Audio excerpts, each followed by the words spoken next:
सभागृहामध्ये विरोधी पक्ष येतात. येणाऱ्या अधिवेशनामध्ये दोन्ही सभागृहामध्ये विरोधी पक्ष नेता असणार नाही.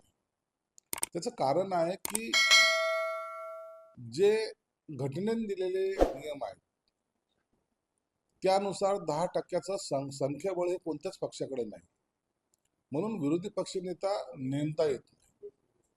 तरी जर नियम बाह्य जर करायचं जर ठरलं तर त्याचा अधिकार फक्त विधानसभा अध्यक्षाला किंवा सभापतींना, म्हणून ते काय निर्णय घेतात हे पाहावं लागेल.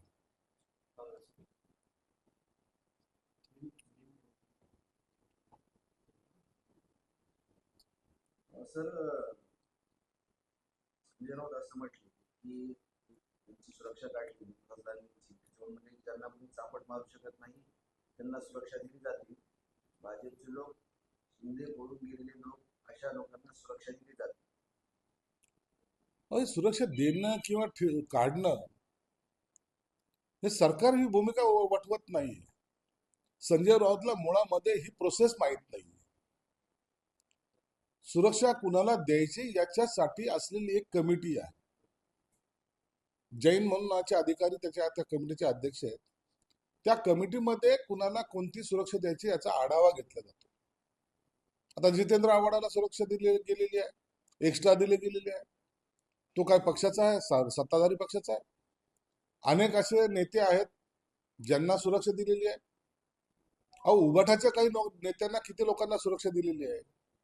आणि म्हणून विरोधी पक्ष नेत्याचं सुरक्षा काढणं, ते विरोधी पक्ष नेता पद एक तर राहिलं नाही, तो विधान परिषदेचा सदस्य नाही. मग अशा वेळेला त्यांना सुरक्षा द्यायची की नाही द्यायचं याचा निर्णय कमिटी घेते.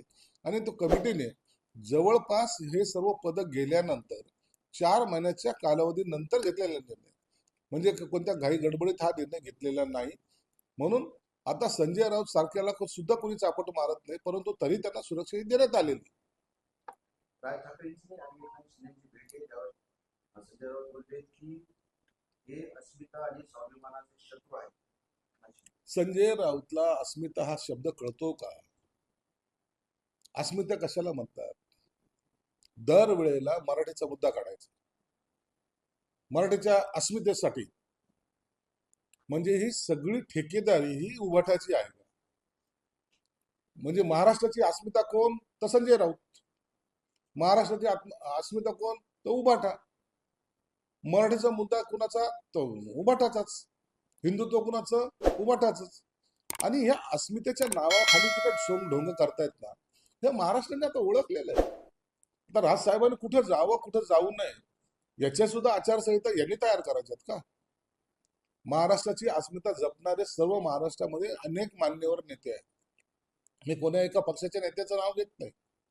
अनेक लोक आहेत, त्यांना महाराष्ट्राच्या अस्मितेचं जतन कसं करायचं याच्याबद्दलची माहिती.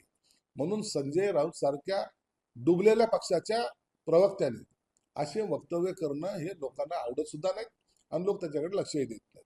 विलीनीकरण झाले असतील तर भुजबळ राज्यसभेत झाल्यानंतर भुजबळ राज्यसभेवर जाणार होते असं अजित पवारांनी आम्हाला याबाबत सांगितलं होतं, असं खुलासा अमोल कोल्हे यांनी. हे बघा, आता हा विलीनीकरणचा मुद्दा मागे पडत चाललेला आहे.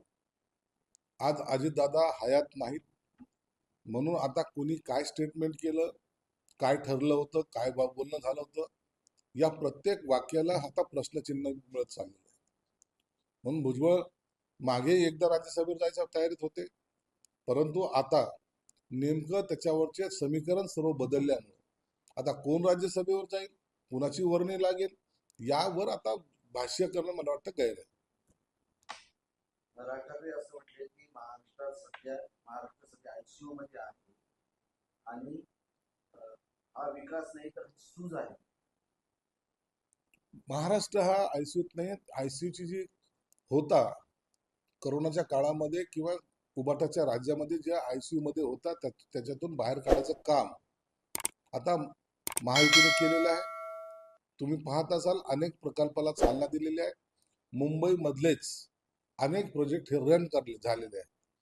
म्हणून अटल सेतू असेल, कोस्टल रोड असेल, मेट्रो असतील, या सगळ्या गोष्टी ज्या तुम्ही पाहिल्या ते झालेल्या आहेत. नवी मुंबईचं विमानतळ असेल, या सर्व गोष्टी आता रन झालेल्या आहेत, म्हणजे थांबलेल्या नाहीत, आता चालू झालेल्या आहेत.